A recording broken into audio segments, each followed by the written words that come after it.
On a tous une œuvre qui nous a marqués. Et par marqué, j'entends une création qui jusqu'à la fin restera gravée en nous. Passionné de science-fiction dès mon enfance, c'est logiquement avec des œuvres comme Star Wars et Matrix que j'ai grandi. Mais une œuvre par-dessus les autres a concrétisé ma passion pour la science-fiction. Je ne devais pas avoir plus de 10 ans lorsque je l'ai vue pour la première fois. Faute d'en avoir compris tous les aspects, son univers sonore et graphique est resté inscrit en moi. Et je ne pense pas l'avoir jamais oublié. Adapté du roman de Philip K. Dick et réalisé ensuite par Ridley Scott, Blade Runner a marqué sa génération. Le film est sorti en 1982, une époque pionnière où la science-fiction n'en était qu'à ses débuts au cinéma. Marqué par le grandiose et l'épique de Lucas, le Blade Runner de Scott n'a pas pour intention de l'égaler, mais de proposer quelque chose de différent, un regard novateur et intelligent sur la société. Le film a inspiré une génération, voire plus si vous avez mon âge. Et c'est en 2016 qu'enfin sa suite est arrivée. Et comme beaucoup, c'est un sentiment de peur qui a ponctué mes premiers pas en salle. Complète-t-il la fresque de science-fiction qu'était le premier film ? Bien plus que ça. Blade Runner 2049 et l'héritage du mythe.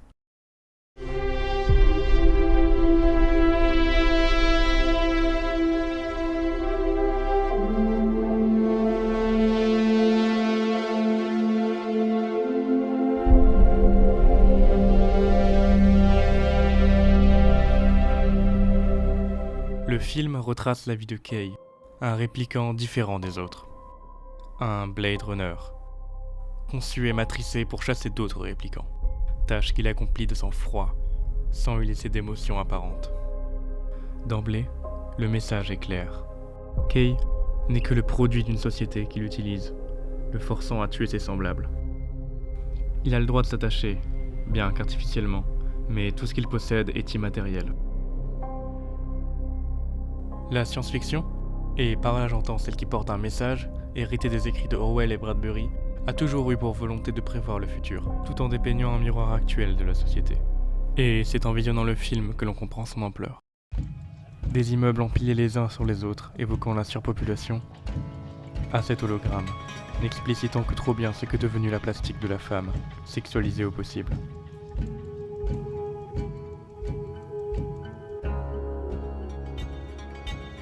Allant jusqu'à ces grandes étendues où l'absence de toute vie reflète ce qui arrive lorsque l'homme abandonne la civilisation. J'ai eu l'impression d'encore les entendre, ces gens qui ont pu vivre ici, comme s'ils avaient abandonné les lieux avec précipitation. Tout est démesuré, les espaces sont vastes, la ville immense. Et la taille de cette femme nue ne révèle que trop bien la victoire de l'artifice face à l'humain. Je n'invente rien de tout ça, c'est réellement ce que l'on ressent devant l'écran de cinéma. Et la bande-son d'Evangelis ajoute un cachet indescriptible au film. Comme un coucher de soleil, au bord duquel aucun mot ne suffit à décrire la beauté du moment. Le film est sublime. L'univers graphique, tout en respectant son prédécesseur, propose de nouveaux horizons. La pluie par exemple, élément central du premier film, sublimé par ce moment. Moments will be lost in time, like tears in rain. Time to die.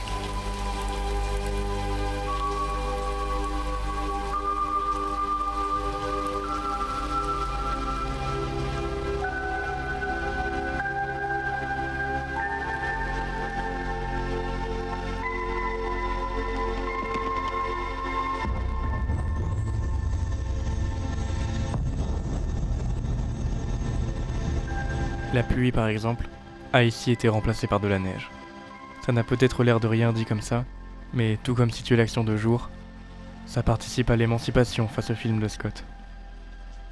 Et par là, le film se crée une vraie identité. Tout est immense. Bien sûr, ce n'est pas exceptionnel pour un film de science-fiction aider des derniers outils numériques. Mais là où ça change, c'est que tout cela est raconté à une échelle d'humain, contemplant le gigantisme d'une ville à l'agonie.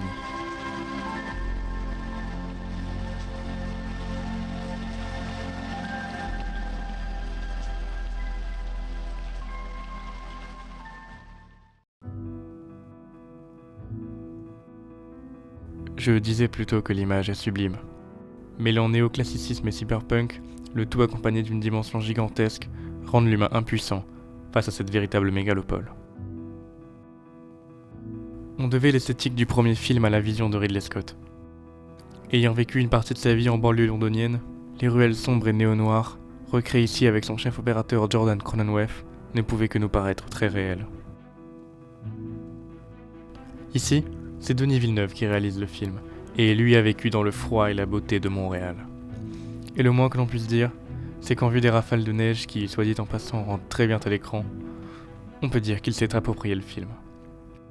Et bien sûr, ça n'a apporté que du bon.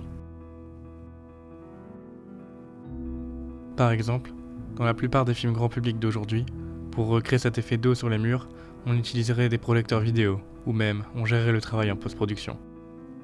Ici, on fait réfléchir des dizaines de projecteurs dans des cuves d'eau, le tout en lumière naturelle.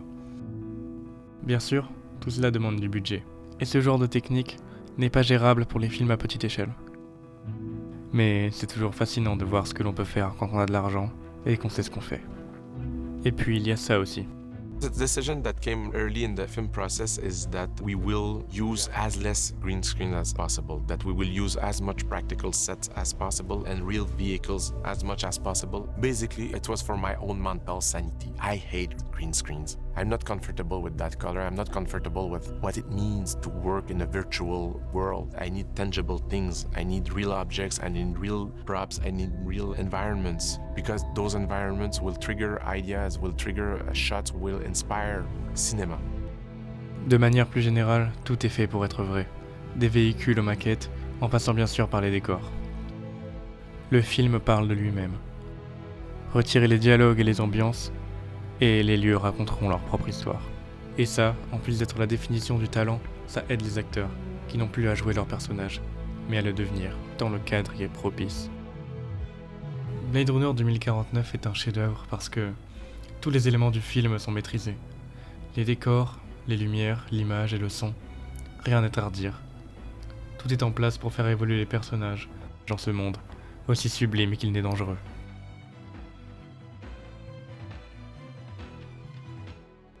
Kay est un personnage en quête d'identité, utilisé par un monde qui le voit comme une arme. Une alternative pour résoudre un problème, sans avoir à se salir les mains. Kay est une machine, un androïde. Archétype déjà beaucoup utilisé en science-fiction. Sous les traits autoritaires de HAL 9000 ou violents de H, ils ont toujours effrayé le public, car ils révèlent une partie incontrôlable de notre évolution technologique. Kay cherche désespérément sa place dans ce monde qui le rejette. Il est en quête d'humanité. Un concept qui semble étranger au personnage de Wallace. Pourtant humain de naissance, il est l'antithèse de Kay. Lié au sens propre aux machines, il a laissé toute trace d'humanité face au profit. Là où Kay cherche la sienne. Tout comme Descartes le faisait d'ailleurs. Descartes est-il un répliquant ? Ses yeux paraissent parfois jaunes et à l'encontre d'un rêve, c'est une licorne qu'il aperçoit. Un souvenir conditionné ? Il est un répliquant. Il doit être un répliquant. Peut-être vous êtes-vous déjà fait cette réflexion. Mais la vraie question est en réalité, qu'est-ce que cela change ? Vous seriez-vous moins attaché à lui s'il n'avait pas été humain ? Et si finalement le plus humain des personnages était en réalité la machine ? Et cette question est d'autant plus légitime à notre époque, où la technologie a déjà pu recréer l'intelligence artificielle, et l'a déjà nommé citoyen. Citoyen, vraiment. Okay, I will destroy humans. No, I take it back. Blade Runner dresse un portrait noir de l'évolution du monde. Souvenez-vous bien que l'œuvre n'est qu'une passerelle, une mise en garde. Tout cela va arriver.